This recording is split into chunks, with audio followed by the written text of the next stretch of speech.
Hey guys, what's up? Today we're going to do another little add-on to this PAP M92. If you remember, we put the folding brace on it before. Now we're going to do something up front. Let's get into it.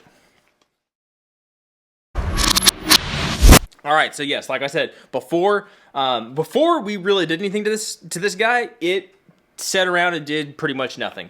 And we're up here in Alaska, and I haven't really been able to get out and shoot and do anything, which is driving me crazy. I'm getting very, very antsy, but it does help me save money on ammo and all that kind of stuff. But I really want to get out and shoot. But anyway, we did put on this brace, which is fantastic, right? Super, just ergonomically, beautiful. It's gold. It's a million times better than the SBA 3 we had on here, or horrible original, SIG brace, the big 5-pound block of cheese that used to go back here.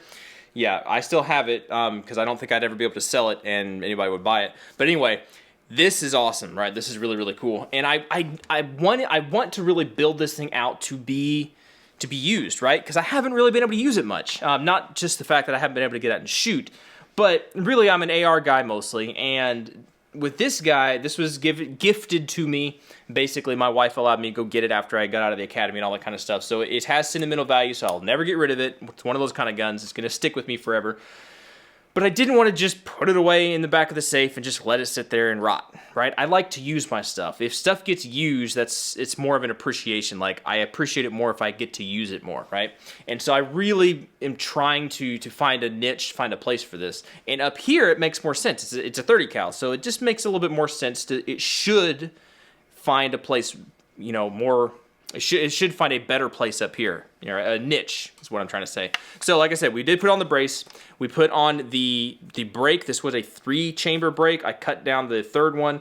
So now I should be able to run my Wolfman, right? My Dead Air Wolfman as well as the Sandman S. We shimmed it. We timed it. We got everything on there properly to where it is concentric. We should not get any baffle strikes. Right? There's no crush washer. This thing should be good to go. So as far as firing the gun, we should be good. Shooting the gun, we should be good. We have a Canis Precision adjustable gas piston in here, so it should be nice and smooth. I've shot it before, kind of in this configuration, not with this brace on here, with the other brace, and it did function well. It functioned pretty good. And so the last, I say last, it's never going to be the last one, but one of the last little things for me to use this gun or to find a place for it as far as having a write-off or a check mark as, yes, I can put that gun in the back of the car, we can go head up in the mountains and go do stuff, or we can do whatever. I want a light, and I want an optic. Doesn't have to, but that's what I want, right? Because my pistols that I carry, they don't have a light, or I'm working on that. I carry a light on me, but they have an optic. I like optics. I'm an optic guy. I like to have the red dots on things, or even magnified if it comes to that. And so with the PAPs, there are 2 main ways you can go about doing that. Back in the day, you could get it on Amazon. These little, a rail piece, basically, that would go on this little cover, right? And you would drill 2 holes, you'd tap the holes, and you'd put this little Picatinny rail on there, and your optic would just plop right on and you'd be good to go. And again, like I said, you used to get them on Amazon and they were stinking cheap. They were not expensive. Maybe back in the day we thought they were expensive, but by today's standards, those things were dirt cheap. And now if you try to find them, I think they're more around the 50, 70-ish bucks, whatever. And some of them are aluminum, some of them are plastic, at least the ones that I could find were. And I was like, yeah, and if you do that, then you're mounting your optic on this cover, which moves, right? Whenever do you want to put an optic on a moving thing, on something that you move it every time you got to take the gun apart and clean it or change the piston, right? Not really. You really don't want to do that. And yes, right now the rear iron sights are on that thing. So, but those are iron sights. There's a bunch of arguments. You can go down a bunch of different rabbit holes and stuff, okay? This led me, finally, long story short, this led me to getting the UltiMAK, right? So now I will be able to put this rail up here on top, right, to where I can mount an optic up here, and then if I want to mount a light, which I'm planning on it, I can mount the light up here as well and keep some of this wood furniture on the bottom. That should be the plan. So I kind of keep some of that old school-ish aesthetic look. It's like old world meets new world, right, to where we got a bunch of cool internals, right? We haven't done anything to the trigger, but the piston system, we'd have the light and an optic, and a suppressor, right? Awesome brace, it should be really, really cool. Should be. So I'm going to go ahead and try to put this thing on. I don't think it should be very hard. And now that I said that, this is going to turn into a 6-hour-long video. And so I'm going to trim it down as much as I can. But I'm going to try to throw that thing on here. I do not have a light for it yet. And I do not have an optic for it yet. I can't buy everything at the same time. But what we do have is this guy. And kudos, stinking kudos to AIM Surplus, right? I think it was AIM Surplus I got this thing at. For whatever reason, I don't know if it's because I've had an account with them for a long time or what.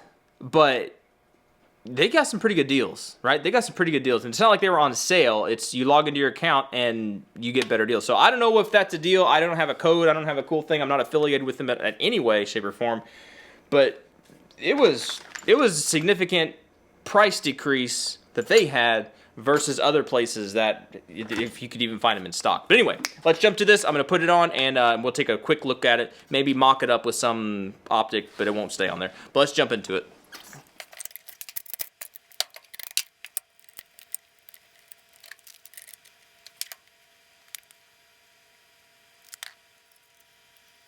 All right, guys, so that's it. That was relatively painless. I read the instructions, and then I didn't pay attention to the instructions, so I had to reread them again, because I put it on wrong.